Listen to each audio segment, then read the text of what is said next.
ഈ 10 വർഷം royal drive ഈ യാത്ര അത്ര എളുപ്പമായിരുന്നോ? ബിസിനസ് അല്ലെങ്കിൽ ഓണ്ടർപ്രണർഷിപ്പ് എന്ന് പറയുന്ന ഈ ഒരു ചലഞ്ചിങ് നിറഞ്ഞ യാത്രയാണെന്ന് ഉൾക്കൊണ്ടുകൊണ്ട് തന്നെയാണ് നമ്മൾ ഈ മേഖലയിലോട്ട് ഇറങ്ങിയിട്ടുള്ളത്.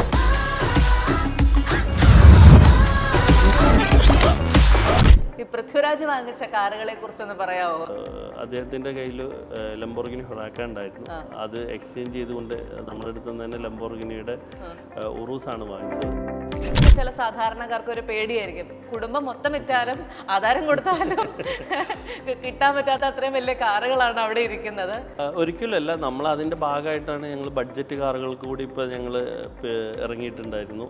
വളരെ സ്മാർട്ട് എന്ന് പറഞ്ഞിട്ട് 5 lakh to 5 ലക്ഷത്തിൽ സ്റ്റാർട്ട് ചെയ്യുന്ന കാറുകൾ ഞങ്ങളുണ്ട്.